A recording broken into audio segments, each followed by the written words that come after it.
Assalamualaikum warahmatullahi wabarakatuh, sahabat channel MPBI, bertemu kembali dalam update video pembelajaran dan hiburan. Channel MPBI merupakan media pembelajaran dan hiburan yang selalu up to date. Sebelum berlanjut, jangan lupa subscribe, like, bagikan, dan tekan tombol lonceng agar sahabat tidak ketinggalan video-video terbaru berikutnya. Selamat menyaksikan. Assalamualaikum anak-anak, kali ini kita akan belajar menganalisis teks eksplanasi tentang kegemaranku.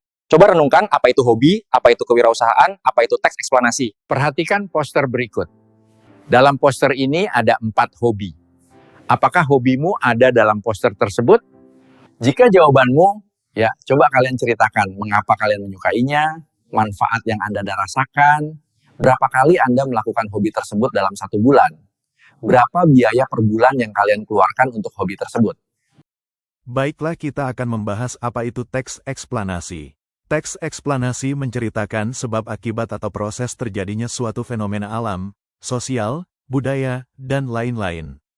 Teks eksplanasi diawali dengan pernyataan umum, diikuti penjelasan atau urutan sebab akibat, dan diakhiri dengan interpretasi. Informasi yang dimuat dalam teks eksplanasi bersifat faktual yang disampaikan dalam bentuk deretan penjelas yang disajikan secara berurutan dari tahap awal hingga akhir. Bagaimana menurutmu? Apakah sependapat dengan pernyataan tersebut?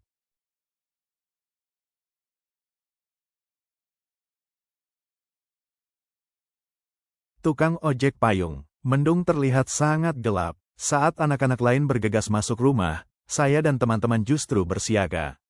Mula-mula, kami berkumpul di depan pintu keluar stasiun kereta api. Sebagian lagi berkerumun di pasar di sebelah stasiun. Begitu tetes pertama turun dari langit, kami menengadah dan berdoa agar hujan deras dan lama. Tak lama kemudian, terdengarlah suara-suara kecil, ojek payung. Pak, ojek payung, Bu, siapa tahu Anda tidak mengenal pekerjaan ini. Ojek payung menawarkan jasa sewa payung saat hujan. Anda bisa menyewa payung untuk menuju tempat parkir kendaraan, misalnya. Anda bisa minta dipayungi atau memegang payung sendiri. Sementara itu, pemilik payung akan mengikuti Anda dari belakang, di bawah guyuran hujan. Saya ada di antara anak-anak itu, berlari kecil demi imbalan yang tak seberapa besar. Itu saya lakukan setiap hari saat musim hujan. Setelah itu, sebelum maghrib, saya sudah sampai di rumah dan bisa menghangatkan badan. Sambil berselimut sarung dan terkantuk-kantuk, saya kerjakan tugas sekolah semampu saya. Hampir setiap pagi, saya bangun dengan badan pegal-pegal dan pilek yang tak kunjung usai. Di kelas, kepala saya sering pusing hingga berdenyut-denyut, tetapi sepulang sekolah saya tetap menuju ke stasiun dan mengharap hujan turun deras. Dengan turunnya hujan, saya bisa kembali berseru, ojek payung, Pak. Ojek payung, Bu. Selama 2 tahun, saya menyambut dan mengantar pelanggan. Penghasilan yang tak seberapa dari pekerjaan itu saya tabung, tetapi lebih sering terpakai untuk keperluan sekolah dan lainnya. Saya tidak tega minta uang lebih kepada ayah saya yang bekerja dari pagi hingga malam demi keluarga kami bisa makan. Ketika saya menyebut makan, jangan membayangkan meja makan dengan nasi putih mengepul, lauk ikan atau ayam, beberapa pilihan sayuran, lengkap dengan sambal dan kerupuk. Belum pernah kami memiliki hidangan seperti itu. Kalau sedang beruntung, tahu atau tempe bisa mampir di piring kami. Kalau tidak, kami harus cukup dengan nasi dan sayur saja. Oh, saya punya ayam tetapi di kandang, bukan di piring. Awalnya saya kasihan melihat penjual anak ayam kampung yang dagangannya belum laku karena hari hujan.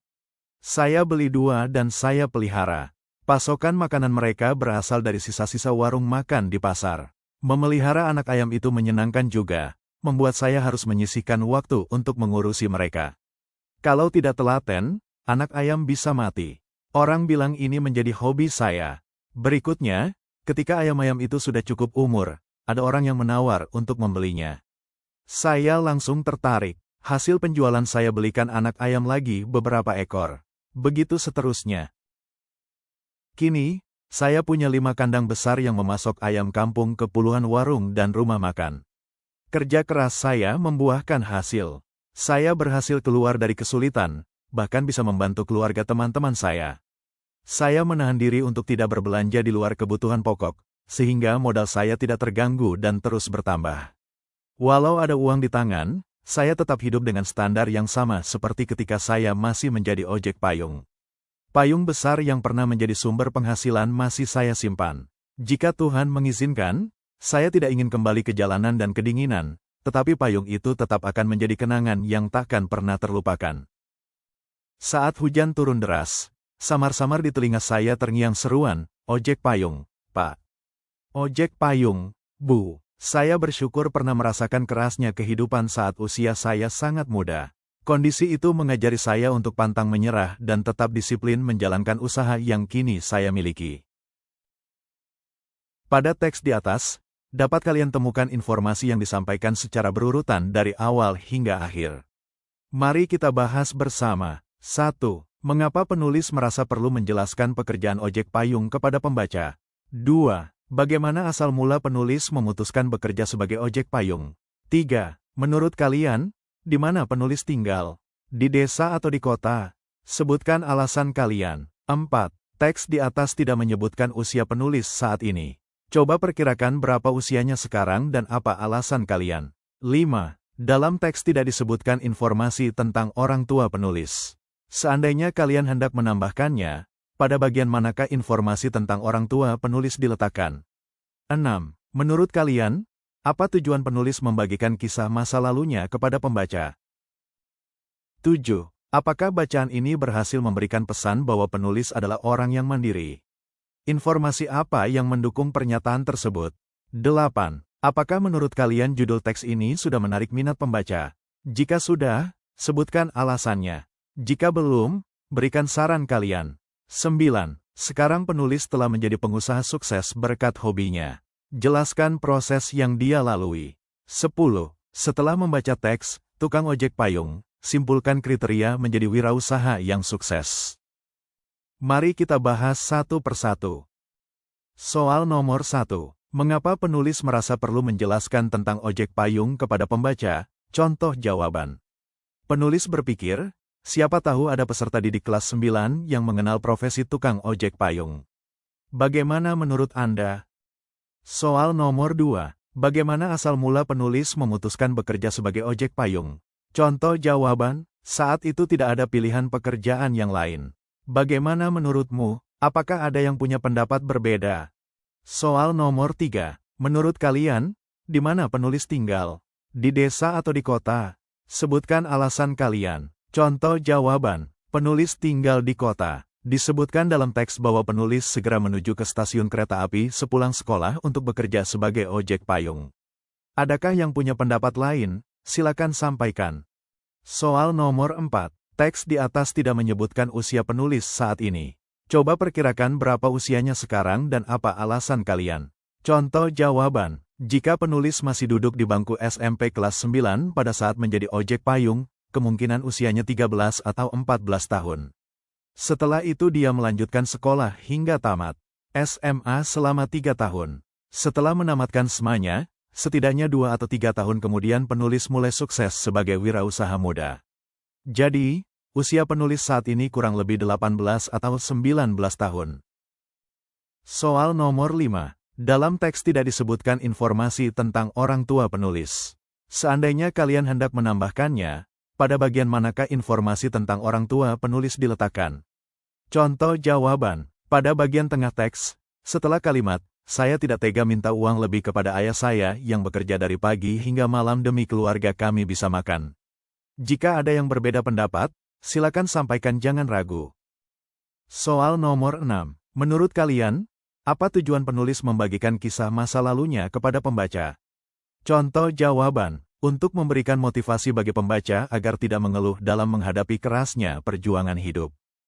Soal nomor 7. Apakah bacaan ini berhasil memberikan pesan bahwa penulis adalah orang yang mandiri?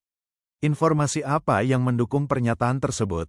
Contoh jawaban, ya, penulis adalah orang yang mandiri. Informasi yang mendukung pernyataan tersebut adalah mencari penghasilan sendiri untuk keperluan sekolah dan lainnya, tidak tega meminta uang kepada orang tua, dan berinisiatif mengembangkan hobinya memelihara ayam untuk menambah penghasilan. Ada yang berbeda pendapat? Jika ada silakan sampaikan. Soal nomor 8. Apakah menurut kalian judul teks ini sudah menarik minat pembaca? Jika sudah, sebutkan alasannya. Jika belum, Berikan saran kalian. Contoh jawaban, ya. Cukup menarik karena dekat dengan kehidupan sehari-hari dan bahasa yang digunakan sangat komunikatif, seolah mengajak berbicara pembaca.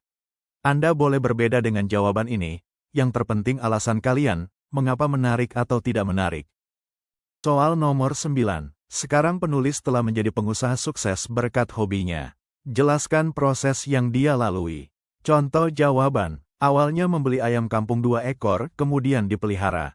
Pasokan makanan berasal dari sisa-sisa warung makan di pasar. Penulis memelihara anak-anak ayam dengan telaten. Ketika ayam-ayam itu sudah cukup umur, ada orang yang menawar untuk membelinya. Hasil penjualan dibelikan anak ayam lagi beberapa ekor. Begitu seterusnya. Kini, penulis punya 5 kandang besar yang memasok ayam kampung ke puluhan warung dan rumah makan. Adakah yang berbeda pendapat? Soal nomor 10.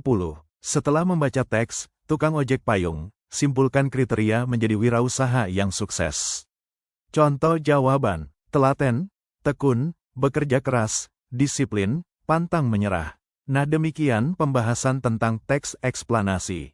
Untuk memperdalam keterampilan Anda dalam menganalisis teks eksplanasi, silakan cari teks eksplanasi bertemakan inspirasi wirausaha di internet, kemudian bahas dengan kelompok kalian. Cara membahasnya dengan menajukan 10 pertanyaan seperti contoh tadi, kemudian dibahas satu persatu.